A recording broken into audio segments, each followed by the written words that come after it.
അടുത്ത കാലത്ത് ഒരു സംഭാഷണം നടക്കുന്നുണ്ട്. അതായത് എന്തിനാണ് ക്ഷേത്രത്തിൽ ഉത്സവം, പട്ടാഴി അമ്പലത്തിൽ ഉത്സവം, തലൂർ അമ്പലത്തിൽ ഉത്സവം, കൊട്ടാരക്കര നദി അമ്പലത്തിൽ ഉത്സവം. ആ സമയത്ത് പലരും ലീവ് എടുത്ത് അവരുടെ ഉദ്യോഗ സ്ഥലങ്ങളിൽ നിന്ന് നാട്ടിലേക്ക് മടങ്ങാറുണ്ട്. എല്ലാ സ്ഥലത്തും, ഇവിടെ മാത്രമല്ല, കേരളത്തിലെ എല്ലാ ഉത്സവങ്ങളിലും, പാലക്കാട്, തൃശ്ശൂർ, ആ ഭാഗത്തുള്ള എല്ലാ ഉത്സവങ്ങളിലും ഇപ്പൊ തൃശ്ശൂർ പൂരം വരുന്നു. ധാരാളം ആളുകൾ ഇതുമായി ഒരു ആത്മബന്ധമാണ്, അവരുടെ ആത്മീയമായ ബന്ധമാണ്. അവരതിനുവേണ്ടി പൂരമാണ്, ആ പൂരം വരെയാണ് അവരുടെ ലീവ് എടുത്ത് നാട്ടിലേക്ക് പോവുകയാണ്. അങ്ങനെ പറയുന്ന ഒരുപാട് പേര് നമുക്ക് കാണാം. എന്തുകൊണ്ടെന്നാൽ ഈ പൂരത്തിന്റെ ദിവസങ്ങൾ 10 ദിവസം നീണ്ടു നീങ്ങുന്ന ഉത്സവം, ഇന്ന് ആരംഭിക്കുന്ന ഈ 10 ദിവസം നീങ്ങുന്ന ഉത്സവത്തിൽ ഒരുപാട് കലാപരിപാടികൾ കാണാം. ഇവിടെ നല്ല വർണ്ണശബളമായ ലൈറ്റുകളും സന്തോഷങ്ങളും മേളങ്ങളും ചെണ്ടയും മേളയും ആനയും അമ്പാരിയും എല്ലാം കാണുമ്പോൾ നമുക്കുണ്ടാകുന്ന ഒരു സന്തോഷമുണ്ട്. അതായത് നമ്മുടെ ജീവിതത്തിൽ 360 ദിവസം നമ്മൾ അനുഭവിച്ചുകൊണ്ടിരിക്കുന്ന 355 ദിവസം നമ്മൾ അനുഭവിച്ചുകൊണ്ടിരിക്കുന്ന ദുരിതങ്ങളുണ്ട്. ഇല്ലാത്ത മനുഷ്യരുണ്ടോ? ദുരിതമില്ലാത്ത മനുഷ്യരുണ്ട്. കാരണം ദാരിദ്ര്യം, പ്രമോഷൻ ഇല്ല, ജോലിക്കുള്ള പ്രയാസങ്ങൾ, ജോലിയില്ല, ഇങ്ങനെ പറഞ്ഞു വന്നാൽ ഒരുപിടി ദുരിതങ്ങൾ എല്ലാ മനുഷ്യരുടെ ജീവിതത്തിൽ എന്നും ഉണ്ട് മനസ്സിനകത്ത്. അതെല്ലാം മറന്നുകൊണ്ട് ഈ 10 ദിവസം പഴയ സുഹൃത്തുക്കളെ കാണാൻ, ബന്ധുക്കളെ കാണാൻ, കൂട്ടുകാരെ കാണാൻ, കൂട്ടുകാരികളെ കാണാൻ, ബന്ധുക്കളെ, അമ്മമാരെ എല്ലാവരും ഒരുമിച്ചിരിക്കാൻ കഴിയുന്ന ഒരു 10 ദിവസമാണ്. ഉത്സവാഘോഷങ്ങൾക്കെതിരെ വളരെ വലിയ വിവാദങ്ങൾ നടക്കുന്നതിനിടെ ഉത്സവങ്ങൾ കേരളത്തിൻ്റെ സംസ്കാരത്തിൻ്റെ ഭാഗമാണെന്നും ഒത്തുകൂടലുകൾ വേഗതയുടെ ലോകത്ത് മനുഷ്യർ തമ്മിലുള്ള ബന്ധങ്ങൾ വിളക്കിയെടുക്കാൻ അത്യാവശ്യമാണെന്നുമാണ് ഗതാഗത മന്ത്രി കൂടിയായ KB ഗണേഷ് കുമാർ MLA പറയുന്നത്. ഉത്സവാഘോഷങ്ങൾക്ക് പകരം ആഹാരം കൊടുത്താൽ മതിയെന്ന ന്യായത്തിനെതിരെയും ഗണേഷ് കുമാർ എതിർത്ത് രംഗത്ത് വന്നു. എല്ലാ തിരക്കുകൾക്കിടയിലും ജനങ്ങൾക്ക് പ്രയാസങ്ങളും ടെൻഷനുകളും മറക്കാനും ഉത്സവത്തിൻ്റെ കൂട്ടായ്മകൾ ബലം പകരുന്നു. എന്തിനാണ് ക്ഷേത്രത്തിൽ ഉത്സവം, എന്തിനാണ് ആഘോഷം? അതിനോട് മറുപടി പറഞ്ഞുകൊണ്ട് ഞാൻ എൻ്റെ പ്രസംഗം ചുരുക്കാം. അതൊരു ആത്മീയമായ കാര്യമാണ്. കാരണം ഇപ്പം മഹാദേവ ക്ഷേത്രത്തിലെ പടിഞ്ഞാറ്റിൻകര ക്ഷേത്രത്തിൽ ഉത്സവം നടക്കുമ്പോൾ ഈ മേഖലയിൽ താമസിക്കുന്ന, തൊട്ടടുത്ത് താമസിക്കുന്ന എല്ലാവരും വിദേശത്തുണ്ടെങ്കിലും ഇന്ത്യക്ക് അകത്ത് മറ്റു സംസ്ഥാനങ്ങളുണ്ടെങ്കിലും അവരെല്ലാം ഇവിടെ വരും. എന്താണെന്നറിയാം? അതിന് ജാതിമത വ്യത്യാസമില്ല, എല്ലാവരും വരും. അതെല്ലാം മറന്നുകൊണ്ട് ഈ 10 ദിവസം പഴയ സുഹൃത്തുക്കളെ കാണാൻ, ബന്ധുക്കളെ കാണാൻ, കൂട്ടുകാരെ കാണാൻ, കൂട്ടുകാരികളെ കാണാൻ, ബന്ധുക്കളെ, അമ്മമാരെ എല്ലാവരും ഒരുമിച്ചിരിക്കാൻ കഴിയുന്ന ഒരു 10 ദിവസമാണ്. ഉത്സവത്തെ എതിർക്കുന്നത് ചില പബ്ലിസിറ്റിക്ക് വേണ്ടി കൂടിയാണ്. തൃശ്ശൂർ പൂരത്തിലുൾപ്പെടെ ആനയ്ക്ക് പകരം ബോർഡ് സ്ഥാപിച്ച് കുടമാറിയാൽ പോരായോ എന്ന് ചോദിച്ച മഹാൻ ഇപ്പോൾ തൃശ്ശൂർ പൂരം കലക്കുന്നതിന് ചാനലിൽ ഇരുന്ന് സംസാരിക്കുന്നതായും ഗണേഷ് കുമാർ ആരോപിച്ചു. ഉത്സവാഘോഷങ്ങളുടെ പേരിലുള്ള രാത്രി പരിപാടികൾക്കെതിരെയൊക്കെ നിയന്ത്രണങ്ങൾ വരുന്ന വേളയിൽ കൂടിയാണ് മന്ത്രിയുടെ പരാമർശമെന്നത് ശ്രദ്ധേയമാണ്. ഉത്സവങ്ങൾക്ക് ആനയെ എഴുന്നള്ളത്തും കരിമരുന്ന് പ്രയോഗവുമൊക്കെ സമൂഹത്തിൻ്റെയും സംസ്കാരത്തിൻ്റെയും ഭാഗമാണെന്ന വാദവുമായി രംഗത്ത് വന്നത്. ഉത്സവത്തോടനുബന്ധിച്ചുള്ള സാംസ്കാരികാഘോഷ പരിപാടികൾ ഉദ്ഘാടനം ചെയ്തെത്തിയാണ് ശ്രീ KB ഗണേഷ് കുമാർ. ഇതിന് പകരം ഉത്സവത്തിന്റെ കാശെടുത്ത് കഞ്ഞി എത്തിയാൽ പോരെ എന്ന് ചിലർ ചോദിക്കും. ഏതാ? അന്നദാനം കൊടുത്താൽ പോരെ? അന്നദാനം അല്ലാത്ത ദിവസം കൊടുക്കാം, ഉത്സവം പ്രമാണിച്ച് കൊടുക്കുക അന്നദാനം. ചില പ്രമുഖര് ചോദിക്കുന്നത് എന്തിനാണ് ഇതൊക്കെ ഉത്സവം, ആനയും അമ്പാരിയും ഉത്സവങ്ങളും ലൈറ്റും ആർഭാടങ്ങളും കലാപരിപാടികൾ എന്തിനാണ്? ഈ കലാപരിപാടിയെല്ലാം കണ്ട് നമ്മൾ ആ സമയത്ത് കോപ്പറേറ്റീവ് ബാങ്കിൽ നിന്നെടുത്ത ലോണിനെ കുറിച്ച് ഓർത്തു. നവ്യാധാരയുടെ ഡാൻസ് തുടങ്ങാൻ പോയാണ്. ഞാൻ എൻ്റെ ജീവിതത്തിൽ കണ്ടിട്ടുള്ള നൃത്തങ്ങളിൽ ഏറ്റവും മനോഹരമായ നൃത്തം നവ്യാധാരയുടെ നൃത്തമാണ് കേട്ടോ. തർക്കമുണ്ടാകും, വേറെ നടികളൊക്കെ അവരും ഡാൻസ് ചെയ്യുന്നുണ്ടെങ്കിലും ഞാൻ കണ്ടിട്ടുള്ള ഏറ്റവും മനോഹരമായ നൃത്തം, നിങ്ങളത് കാണുമ്പോൾ മനസ്സിലാവും, ഏറ്റവും മനോഹരമായ ക്ലാസിക്കൽ നൃത്തം നവ്യാധാരയുടേതാണ്. ആ കണ്ടിട്ട് പറഞ്ഞോളൂ, ഞാൻ ഇന്ന് പറഞ്ഞത് കള്ളമല്ല, നാളെ നേരം വിളിക്കുമ്പോൾ ഈ പ്രോഗ്രാം കഴിയുമ്പോൾ നിങ്ങൾ പറയും അയാൾ അതും സത്യം പറഞ്ഞല്ലോ എന്ന് പറയും. പല സത്യവും ഞാൻ വിളിച്ച് പറയാറുണ്ട്. അക്കൂട്ടത്തിൽ ഈ സത്യം കൂടി പറയുകയാണ്. നിങ്ങൾ പറയാം അയാൾ പറഞ്ഞത് ശരിയാണല്ലോ, ഗണേഷ് കുമാർ പറഞ്ഞത് ശരിയാണല്ലോ എന്ന് പറയും. അത്ര മനോഹരമായി നൃത്തം. ഈ കലാപരിപാടി കാണുമ്പോൾ നമ്മളാരെങ്കിലും നമ്മുടെ ദുരിതങ്ങളെ പറ്റി ആലോചിക്കാറുണ്ട്.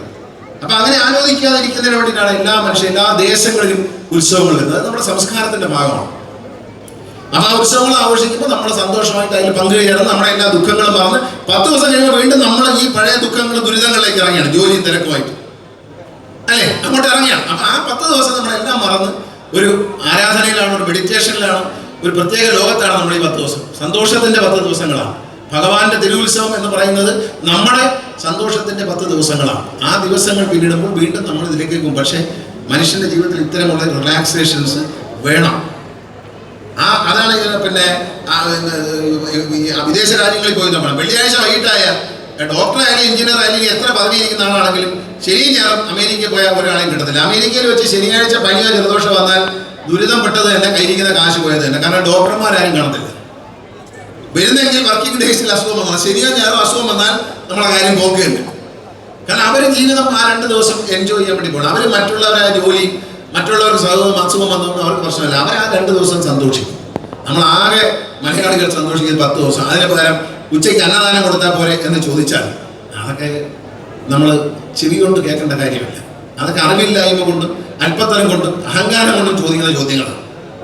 ആ പണ്ടിലാണ് ചോദിച്ചു, തൃശ്ശൂർ പൂരത്തിന് എനിക്കറിയാവുന്ന ഒരാളാണ്. ഞാൻ ഒരു ചർച്ചയ്ക്ക് പോയതാണ്. ആനകളെ എന്തിനാണ് എഴുന്നള്ളിക്കുന്നത്? ഒരു വലിയ കോട, മുള വെച്ചൊരു കോട കെട്ടിയിട്ട് അതിൻ്റെ മുമ്പിൽ ഒരു ആനയുടെ പടം ഇങ്ങനെ കട്ടൗട്ട് പോലെ വെച്ചിട്ട് കുട മാറിയാൽ പോരെ എന്ന് ചോദിച്ചു ഒരാൾ.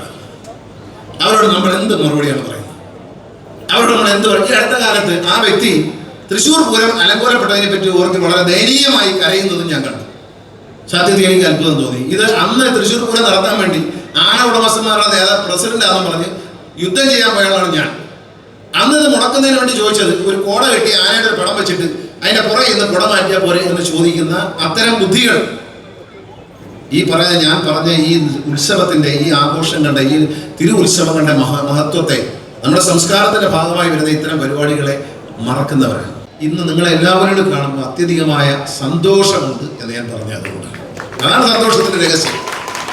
കാരണം ഞാൻ ഏറ്റവും കൂടുതൽ ഭക്തിയോടെ വിശ്വസിച്ചിരുന്ന ഒരു ക്ഷേത്രം, ആരാധിച്ചിരുന്ന ഒരു ക്ഷേത്രം, ആത്മീയമായ വലിയ അന്തരീക്ഷം, നമുക്ക് അകത്ത് കയറി ഇരുന്നാൽ വേണമെങ്കിൽ അവിടെ സൈഡിൽ ഇരുന്ന് മെഡിറ്റേറ്റ് ചെയ്യാൻ കഴിയുന്ന ശാന്തതയുള്ള ആ ക്ഷേത്രം, അതിൻ്റെ എല്ലാ ഐശ്വര്യങ്ങളും നശിച്ചു കിടക്കുന്നതാണ് പിന്നെ കണ്ടത്. പക്ഷേ ഇന്ന് ഈ ക്ഷേത്രത്തിൻ്റെ ഉള്ളിലേക്ക് വരുമ്പോൾ അല്ലെങ്കിൽ ഇതിലേക്ക് കടന്നു പോകുമ്പോഴൊക്കെ ഞാൻ അത്ഭുതത്തോടെ സന്തോഷത്തോടെ പറയുന്നത്, ഈ ക്ഷേത്രം എല്ലാം കൊണ്ടും പുരോഗമിച്ചു. ഇതിൻ്റെ ചുറ്റുമുള്ള വിളക്കുകൾ മുഴുവൻ പിത്തള പൊതിഞ്ഞ് അതിമനോഹരമാക്കി, ക്ഷേത്രത്തെ ഏറ്റവും ഐശ്വര്യപൂർണ്ണമാക്കി, ആചാരങ്ങളനുസരിച്ച് പൂജകളും ഒക്കെ ചെയ്യാൻ തുടങ്ങി ഒരുപാട് ഭക്തജനങ്ങൾ വരുന്ന ഒരുപക്ഷെ ഏറ്റവും വലിയ ആഘോഷം. കൊട്ടാരക്കര ഗണപതി അമ്പലത്തിന് തത്തുല്യമായ ആഘോഷങ്ങൾ സംഘടിപ്പിക്കാൻ, സ്വർണ്ണ കൊടിമരം ഉണ്ടാക്കാൻ ഒക്കെ കഴിയുന്നു എന്ന് പറയുന്നത് 2 കോടി രൂപ മേടിച്ച് സ്വർണ്ണ കൊടിമരം ഉണ്ടാക്കുകയാണ് അജിത്തിന്റെ നേതൃത്വത്തിൽ.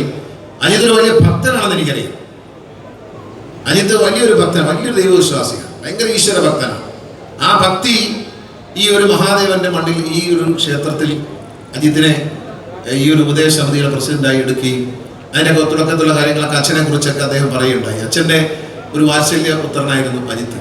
മരിക്കുന്നവരെയും അജിത്ത് അച്ഛനോട് വലിയ സ്നേഹം, എൻ്റെ അച്ഛനോട് അത്രയും സ്നേഹം കാണിക്കുന്നതുകൊണ്ട് അജിത്തിനോട് എനിക്ക് ഇത്രയും സ്നേഹം, അച്ഛനോട് അത്ര വലിയ സ്നേഹം അജിത്തിനുണ്ടായിരുന്നു. അച്ഛനും അതുപോലെ സ്നേഹമുണ്ടായിരുന്നു. അതിൻ്റെ ആദ്യ സിനിമ എടുക്കുമ്പോൾ തിരക്കഥ കൊണ്ടുവന്ന് അച്ഛനെ കൊടുത്തിട്ട് അച്ഛനാണ് ഇത് സംവിധായകൻ്റെ കയ്യിലേക്ക് കൊടുക്കുന്നത്, കൊട്ടാരക്കര വീട്ടിൽ വെച്ചിട്ട്. അപ്പം അത്രത്തോളം അജിത്ത് അച്ഛനെ സ്നേഹിച്ചിരുന്നു. അപ്പം ആ ഒരു സ്നേഹം എന്നോടുമുണ്ട്.